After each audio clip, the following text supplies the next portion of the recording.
آل عمران کی آیت ہے نا، بڑی زبردست آیت ہے. ان فی خلق السماوات والارض واختلاف اللیل والنہار لآیات لأولی الالباب. ایک انگریز کا واقعہ سناتا ہوں، پھر یہ آیت سمجھ میں آئے گی.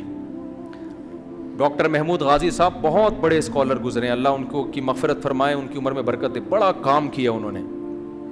میرا خیال ہے بنوریا سے فارغ تھے، پھر اسلام آباد یونیورسٹی سے انہوں نے آگے مزید ایجوکیشن حاصل کی. بہت بڑے محقق تھے، ریسرچ بہت تھی ان کی بہت ساری چیزوں میں. تو باہر سفر بھی بہت ہوئے تھے. انہوں نے واقعہ بتایا کہ ایک انگریز نے اسلام پڑھانا بہت اسٹڈی کی، تو اس کے دل میں اسلام پیدا آنا شروع ہو گیا. آپ کو پتہ ہے یورپ میں ہر سال 20-30 ہزار کی یہ آفیشیل رپورٹ ہے کہ لوگ مسلمان ہو رہے ہیں. حقیقت میں کتنے ہو رہے ہیں یہ نہیں پتا. انگریز خود اس نظام سے بیزار ہے جس نے ماں بہن بیٹی اور رشتوں کا فرق کیا کر دیا، ختم. انسان کو مادہ پرست بنا دیا ہے. جس انگریز کو آپ پوچھ رہے ہو نا جا کے، وہ خود اس نظام سے تنگ آ چکا ہے کہ یار ہم کیوں پیدا ہوئے ہیں، ہمیں کیوں، ہمارا ہدف کیا ہے زندگی کا، اور آپ اس کے پیچھے بھاگ رہے ہو. تو اس انگریز کا لکھا انہوں نے، اس نے اسلام کو پڑھا، مطالعہ کیا، تو اس کے دل میں اسلام آنا شروع ہو گیا.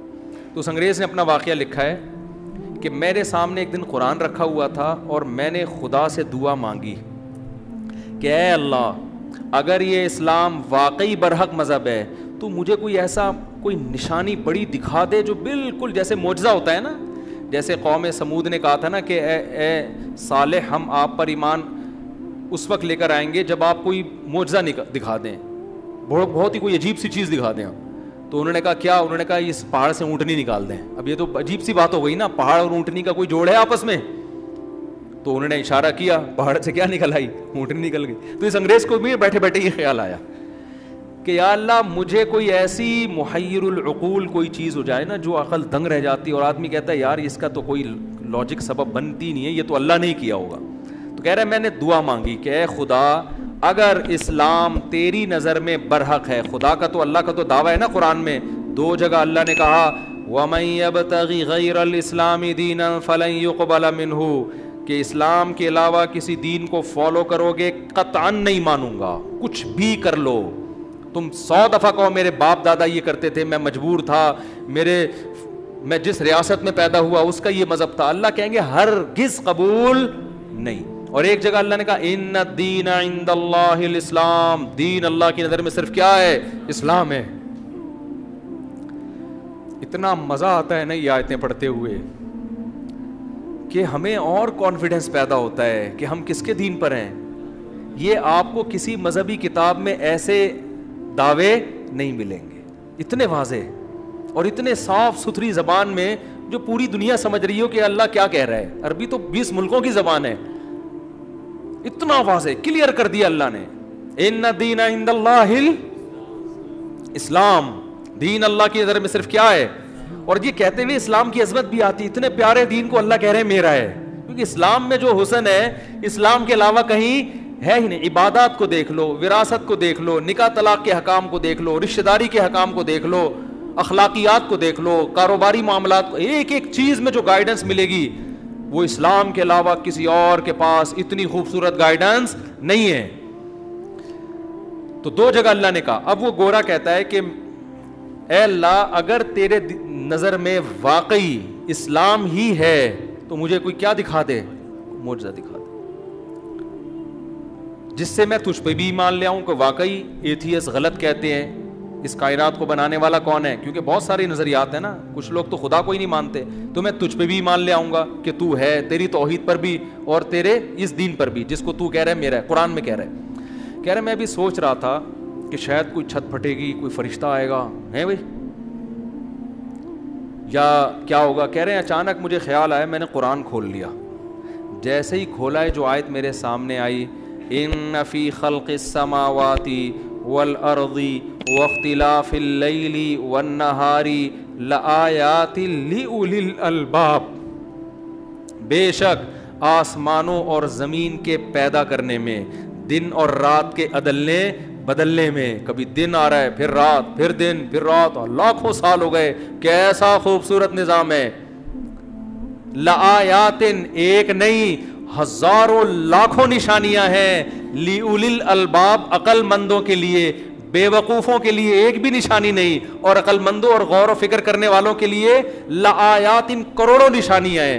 کہتے ہیں میں نے کہا اشہد ان لا الہ الا اللہ. کہہ رہے یہ خدا نے مجھے دکھائی ہے کہ تو ایک نشانی مانگتا ہے. اس کائنات میں غور کرے گا کروڑوں نشانیاں نظر آئیں گی جو تجھے پکار پکار کے کہہ رہی ہیں یہ کائنات خود بنی نہیں ہے، کسی نے اس کو بنایا ہے. بنانے والے نے آگے پھر اس آیت میں اللہ نے سارے سوالات، اس رکوع میں سارے سوالات کے جواب دیے. اس میں تو اللہ نے بتا دیا یہ خود نہیں بن سکتی. دیکھو یہاں چینجر کے بغیر چینجنگ نہیں ہو سکتی. نیوٹن کہتا تھا نا کوئی چیز اگر ساکن ہے ہمیشہ ساکن رہے گی جب تک اس کو موو کرنے والا کوئی نہ ہو، اور جو چل رہی ہے ہمیشہ چلتی رہے گی جب تک روکنے والی پاور نہ ہو. تو بتاؤ جو کائنات جس کی ایک ایک چیز چینجر کے بغیر چینج نہ ہو سکتی ہو تو کریٹر کے بغیر کریٹ کیسے ہو سکتی ہے؟ وہ نہیں آ رہی سمجھ میں؟ ڈنڈا لے کے نا کچھ بھی نہیں ہے، خالی ہاتھ ہے، بس دعوے ہیں ہمارے.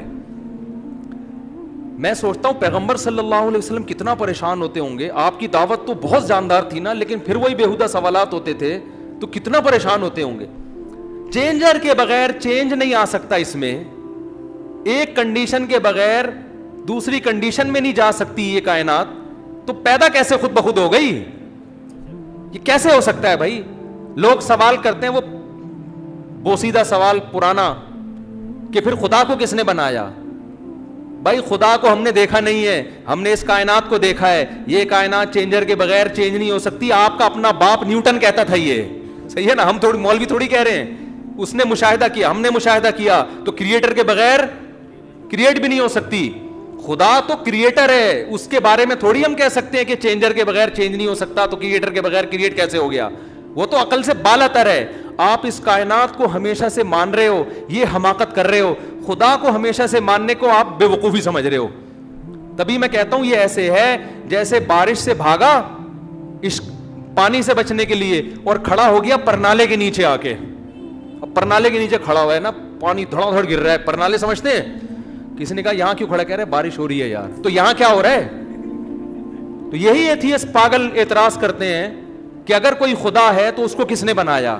تم اگر خدا کا انکار کرو گے اس بیس پر کہ وہ ہمیشہ سے کیسے ہے تو تمہیں یہ ماننا پڑے گا یہ کائنات کیا ہے؟ ہمیشہ سے. یہ زیادہ بڑا اعتراض ہے. اور تیسرا کوئی آپشن ہمارے پاس ہے نہیں کہ نہ یہ ہمیشہ سے ہے نہ خدا ہمیشہ سے ہے. تو پھر کیا ہے؟ تو اس لیے خدا کے بارے میں تھوڑی بات ہوگی. جب کوئی کام ہوا ہے اس دنیا میں تو کوئی کرنے والا، کوئی ایسی ذات ابتدا میں ہے جو کچھ کرنے میں کسی سبب کی محتاج نہیں ہے. اس کے پاس کلمہ کن کی طاقت ہے. پہلی دفعہ اس نے بنا دیا. اور یہ جو بگ بینگ تھیوری ہے، 1 سیکنڈ میں اتنا بڑا دھماکہ ہوا، اور اس کے بارے میں ماہرین آپ پڑھو. یہ ہمارے جامعۃ الرشید میں مفتی حسین خلیل خیل صاحب اللہ جزائے خیر دے، بڑا خاندانی کام کیا ایتھیزم کے خلاف. انہوں نے بگ بینگ تھیوری کو پورا پڑھ کے نا پورا ڈیفائن کیا ہے. یہ جو سائنسدان کہتے ہیں نا دھماکہ ہوا، یہ کروڑویں حصے میں بھی یہ جو کچھ بھی ہوا ہے نا، یہ اگر کروڑواں حصہ بھی اس کا ڈس بیلنس ہو جاتا تو یہ کچھ وجود میں نہیں آتا. سمجھ میں آ رہی ہے بات؟ نہیں آئی سمجھ میں؟ یعنی اتنی کیلکولیشن تھی نا اس دھماکے میں کہ سیکنڈ کے کروڑویں حصے میں بھی کوئی گڑبڑ.